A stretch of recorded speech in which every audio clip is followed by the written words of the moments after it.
Hai guys, Oppo baru saja merilis smartphone terbarunya penerus F7. Apa yang terbaru dari F9? Kalau di iklan cuman nyebutin POOC pas charging ya. Terus kualitas layarnya, kualitas body, skor Antutu, kualitas foto, kualitas video recordingnya gimana? Nah, jadi kali ini Repy bakal tunjukkan ke kalian kualitas yang bakal diberikan F9 ini ke kalian jika kalian membeli F9 ini. Untuk spesifikasi lengkap itu kalian bisa lihat di link di deskripsi di bawah ya. Dan kalian mau bertanya, request atau mungkin berinteraksi langsung dengan Repy, kalian bisa langsung komentar lewat Instagram Repy ya. Komen di Instagram Repy, cepat kok Repy responnya ya. Karena Repy nggak balas dan nggak ngerespon komen-komen yang ada di YouTube Repy ya. Oke. Untuk bodinya ya, untuk desain bodinya F9 ini bentuknya persis sama seperti pendahulunya ya, kayak F7. Cuman perbedaannya yang mencolok itu terlihat pada style layarnya ya, bukan layar poni lagi, tapi ini mungkin bisa dibilang layar tetesan air. Water drop katanya ya. Karena ada bentuk kayak tetesan air di bagian atasnya, jadi bukan poni lagi. Dan lebih membulat di sudut layarnya. Jadi di bagian atas layarnya itu ada terdapat lensa ya, lensa depan berada di bezel atas ya dan berbentuk seperti tetesan air. Headpot buat nelpon itu tersembunyi di bagian atas kameranya tuh ya, kelihatannya aja ya di situ. Itu kemudian di bezel bagian bawahnya itu lumayan tipis dibanding pendahulunya F7. Jadi ya lumayan lah. Dan di sisi layarnya itu nggak mengotak tapi lebih membulat ya, dibanding F7 itu lebih mengotak layarnya kan ya. Dan di layar F9 ini flat, bukan 2,55D ya. Jadi bisa dibilang layarnya itu flat, nggak melengkung ya, nggak sedikit melengkung gitu. Di bagian belakangnya itu ada lensa kamera ya, ada lensa kamera. Dan di bagian berjajar itu berjajar 2 seperti iPhone 7 ya, iPhone 7 Plus-nya ya. Dan flashnya di luar wadah lensa kameranya. Kemudian ada sensor sidik jari ya, ada sidik jarinya juga. Di bagian sisi atas itu ada lubang mikrofon ya. Kemudian mikrofonnya itu buat video recording ya.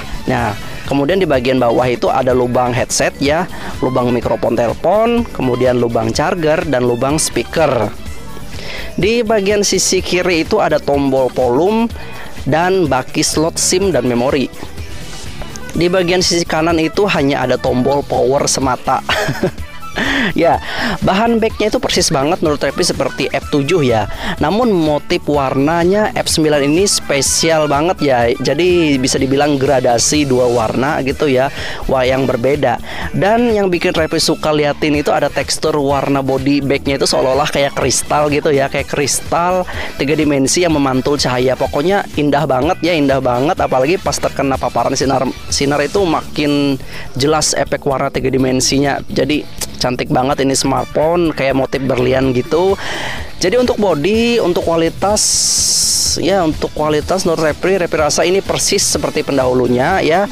Namun dari desain serta motifnya, motif bagian back covernya warna gradasi, motif 3 dimensi back covernya F9 ini jadi lebih segar banget dan terasa banget inovasinya ya dari F7 ke F9. Jadi ini sangat direkomendasikan banget buat kalian ya. Mungkin kalian yang sudah punya F9 mungkin patut aja kalian bisa upgrade ke sini ya.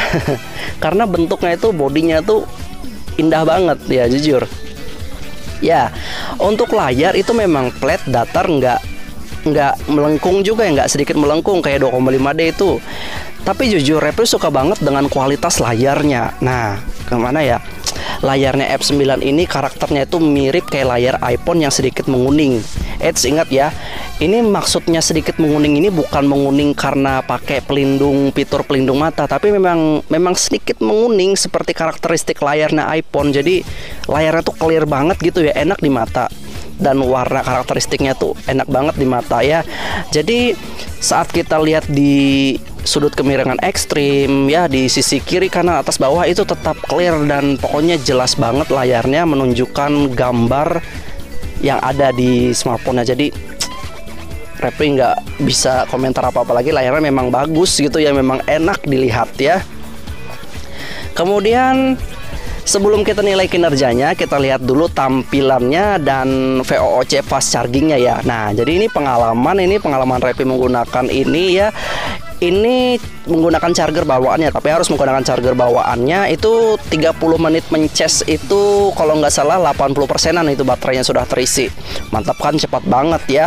Dan untuk tampilan F9 ini lebih fresh banget, menyuguhkan ikon yang berbeda dengan pendahulunya seperti F7 ya. Kemudian digeser ke kanan sampai mentok itu, selain menu search itu ada tampilan kotak-kotak persis kayak iOS, iPhone juga ya. Dan untuk transisi membuka ya, transisi membuka aplikasi itu serupa aja sih seperti pendahulunya F7 ya. Dan untuk tampilan multitasking itu sedikit berbeda. Untuk F9 ini tampilannya berbentuk kartu berjajar tapi nggak mengotak gitu ya. Jadi lebih membulat lagi kartu yang berjajarnya. Di sisinya ya, di sisinya rada membulat. Ada tulisan ya, di bagian atas itu ada tulisan dan nggak ada icon lagi ya. Kalau kemarin kan di pendahulunya F7 itu kan masih ada iconnya, kalau ini nggak ada lagi ya. Jadi kita bisa membuka fitur jendela itu persis kayak multitaskingnya iPad. Nah, ini yang fitur barunya di F9. Namun jendela aplikasi kecil ini yang terbuka ini bisa dibilang mirip-mirip ya, mirip-mirip kayak multitaskingnya Samsung S atau Samsung Note gitu ya. Jadi kalau sudah kita lihat semua tampilannya, kita nilai kinerjanya ya. Nah, di sini kinerjanya yang mungkin Repi bilang, Repi sedikit kaget sih melihat kinerjanya ya. Kalau pada saat menjalankan grafik Antutu itu, beberapa grafik Antutu itu tetap smooth dan lancar. Namun setelah tembus Antutunya, maksudnya skornya keluar, itu kelihatan itu cuman tembus sekitar 134.000. Sebenarnya ini lumayan tinggi sih. Cuman yang Repi sayangkan kenapa ya? Kalau kita mengingat ya, kalau F7 itu sekitar 138.000. Jadi bisa dibilang F9 ini kinerjanya sedikit penurunan dibanding F7-nya. Repi nggak terlalu mengerti juga kenapa bisa seperti itu. Cuman ya untuk cari kinerja mungkin Repi lebih rekomendasikan kalian ambil F7 aja dibanding F9. Karena F7 lebih tinggi skor kinerjanya dibanding F9. Ya, untuk tampilan kamera, nah ini benar-benar fresh banget dibanding F7 ya guys. Gini loh, tampilannya berbeda. Selain tampilan berbeda, ada bentuk, ada fitur efek langsung yang disediakan F9 itu terletak di sebelah icon beauty ya. Dan untuk kamera belakang itu ada fitur slow mo, ini baru dimiliki F9 ini ya. Yang mungkin kalau kalian pengguna iPhone mungkin sudah merasa basi ya fitur ini, cuman ini baru di F9 ini ada ya. Dan Repi beri tips lagi nih buat kalian biar kamera belakangnya Oppo F9 ini bisa menghasilkan foto yang baik di segi pencahayaan ya. Jadi gini ya, memang sedikit ribet sih, tapi gimana kita bisa membuat dan memanfaatkan barang kita jadi lebih baik, itu kan lebih bagus ya. Jadi begini, caranya kalian pada saat kalian pengen men-shoot ya, men-shoot foto yang memang ada bagian gelap dan ada bagian terang. Jadi Repi saranin kalian sentuh dulu objek gelap atau mungkin objek berwarna hitam di fotonya, di layarnya. Jadi warnanya itu bakal menjadi lebih cerah dan lebih baik gitu ya, dibanding kalian langsung jepret tanpa kalian menyentuh fokus di bagian gelap. Itu tips dari Repi ya, supaya fotonya menjadi lebih cerah dan lebih indah gitu ya. Ya, kemudian untuk hasil foto, nah ini yang menjadi faktor penting ya orang mencari smartphone ya, dari hasil serta kualitas fotonya ya. Pertama, Repi coba berfoto belakangi sumber cahaya. Nah ya, hasilnya cukup baik. Objek Repi tetap jelas, nggak terlihat kayak gimana ya, kayak efek bias silau itu nggak terlalu nampak banget, tapi sebenarnya memang ada ya. Memang sedikit terlihat efek bias silau yang masuk ke objek Repi, cuman kurang, nggak separah pendahulunya yang jelas banget.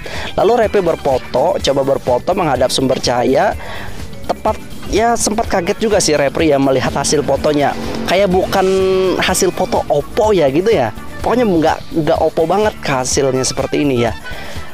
Soalnya warna yang disuguhkan itu natural banget gitu ya. Kulit nggak jadi putih palsu gitu, enggak. Kulit Repi itu kayak natural banget ya. Detail foto jelas banget, sampai ke pori-pori muka Repi itu jelas banget ya. Pokoknya komposisi warna yang dihasilkan itu mirip-mirip kayak gimana ya, kayak karakteristik kameranya Samsung dan iPhone ya. Berkualitas dan minim manipulasi. berfoto menyamping sumber cahaya, hasilnya cukup baik juga guys. Pencahayaannya itu stabil, maksudnya pencahayaannya itu lebih gimana ya, lebih pas gitu ya kalau Repi melihat hasil fotonya ini ya. Dan detailnya cukup bagus, cukup tajam, rasanya pas dan berkualitas aja sih. Jujur ini Repi melihat ini seperti bukan Oppo banget ini hasil kamera depannya seperti ini ya.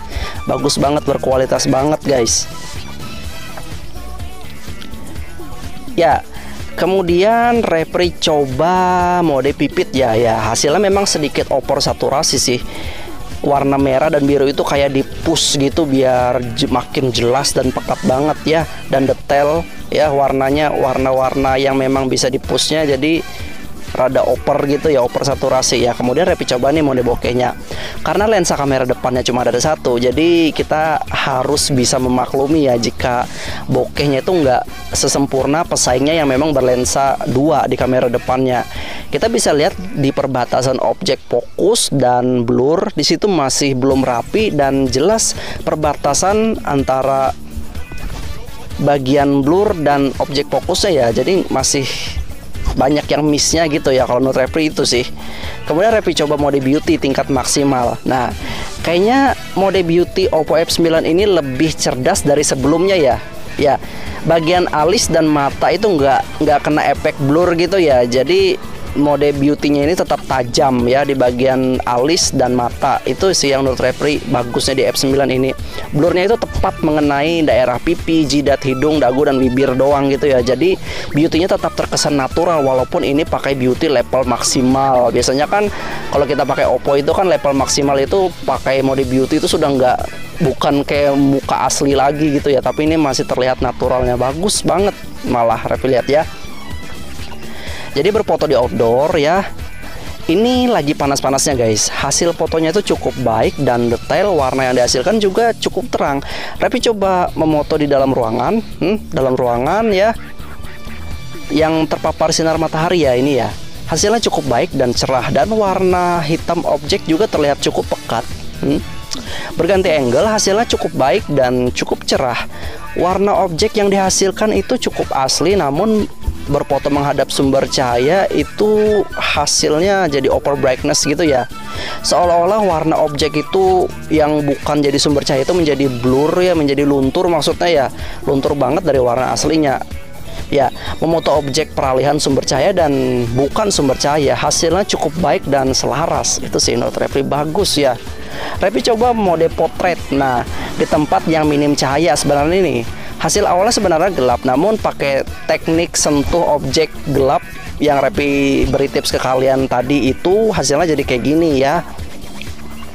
Karena pakai dua lensa, jadi hasilnya bakal jelas pemisahan antara objek bokeh dan efek yang fokusnya ya. Jadi lebih asli hasil bokehnya ya, efek bokehnya lebih asli, nggak kayak kamera depan yang terlihat masih palsu efek bokehnya. Tapi gimana ya, masih ada miss aja sih kalau Repi lihat ya. Itu kalian bisa lihat di bagian tangannya itu ya.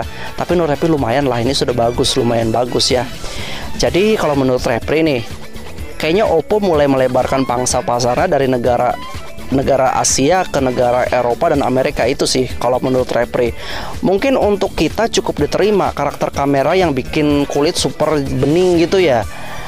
Ya itu kalau di Asia diterima banget dan mungkin bahkan disukai. Namun kenyataannya nggak terima di negara Eropa dan Amerika yang lebih mencari kualitas foto dan warna natural. Soalnya orang sana pada mau punya kulit gelap kayak kita ini. Mereka nggak mau punya kulit putih gitu loh. Tapi untuk seri F9 ini mungkin bakal diterima mereka karena kualitas foto yang disuguhkan karakteristiknya serupa kayak iPhone, Samsung ya. Memberikan kualitas yang baik, namun sedikit minim manipulasi. Kulit gelap memang asli gelap aja ditampilkan, tapi kualitas fotonya bagus kayak DSLR atau mirrorless gitu ya. Jadi lebih menonjolkan ke kualitas untuk saat ini Oppo ya. Bagus kalau menurut Repi. Ya, kemudian untuk hasil video recording. Nah, untuk hasil video kamera depan ini Repi suka banget dengan hasil videonya F9 ini ya. Warna yang dihasilkan videonya itu terkesan natural. Walau jika kita melihat detailnya itu nggak terlalu jelas sih sebenarnya ya. cuman warnanya tuh bagus loh, natural gitu ya. Ya, Repri senang lihatnya. Namun kualitas warnanya baik, membelakangi sumber cahaya itu memang sedikit ada bias silau, namun nggak terlalu nampak juga. Dan yang Repri bikin senang banget itu di F9 ini kayaknya kamera depannya, video recording kamera depan ini memang sembuh dari penyakit kadang gelap kadang terang. Ini Repri kemarin sempat ngata-ngatain ini penyakit paten Oppo, penyakit turun temurun Oppo ya. Tapi di F9 ini dia sudah nggak ada lagi penyakit itu, beneran. Jadi suatu revolusi dan kemajuan pesat banget F9 ini, bagus banget, kualitas videonya sudah bagus dibanding pendahulunya ya guys. Dan untuk kamera belakang nih jujur ini peningkatan banget kalau menurut Repri ya. Memang kalau dari gimana ya, terlihat jelas di video recordingnya itu nggak terlihat detail ya, detailnya tuh nggak terlalu detail banget gitu ya kalau menurut Repri. Namun kelebihan lain yang diberikan itu ada pada kestabilan dinamik cranknya ya. Jadi kalau menurut Repri dinamik cranknya ini stabil banget gitu ya. Repri sebenarnya kurang bisa memastikan sih ini bener apa enggak, cuman kalau menurut Repri sih ini bisa dibilang video recording kamera belakangnya Oppo F9 ini pakai HDR gitu ya. Cuma Repri nggak bisa membuktikan ya. Cuman kalau dilihat dari hasilnya itu kayak gimana ya, hasilnya itu kayak pakai HDR gitu ya. Jadi nggak ada gelap-gelapnya gitu ya. Jadi bagus banget, kayak pencahayaannya itu pas gitu ya. Ya, komposisi warnanya itu pas, natural banget, ngepush banget pencahayaannya, kayak persis pakai efek HDR ya. Ya, kira-kira ada nggak reviewer lain yang membahas lengkap tentang video recording F9 ini ya? Jika memang ada, Repri pengen tonton karena memang penasaran banget sih sebenarnya bagaimana kualitasnya ini loh. Memang sepertinya apakah memang ini pakai HDR benar atau enggak gitu ya.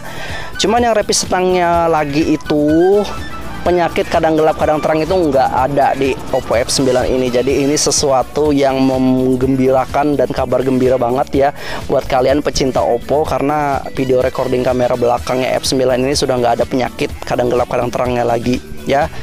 Jadi semoga aja di kedepannya ini Oppo F9 ini penutup atau mungkin pemberhenti penyakit kadang gelap kadang terang. Jadi di Oppo tipe lain itu nggak ada lagi penyakit seperti itu. Oke, di video recording kamera belakangnya. Yap, kayaknya semua kualitas yang dimiliki Oppo F9 ini sudah Repri tunjukkan pada kalian ya. Mohon maaf ya sebenarnya jika Repri membuat karya berbeda dengan reviewer yang mungkin subscribernya ratusan ribu di atas Repri ya. Karena Repri hanya seorang vlogger yang sangat menyukai teknologi, terutama smartphone. Itu aja sih. Dan misalnya jika pengen tanya, request video atau mungkin berinteraksi langsung dengan Repri, langsung komen di Instagram Repri ya. Karena Repri aktif banget dan sangat fast respon di Instagram. Kalau di YouTube itu komen komen kalian di YouTube itu nggak Repri respon dan nggak Repri balas karena Repri nggak megang ya. Karena itu aja sih ya. Sekian dari Repri, salam.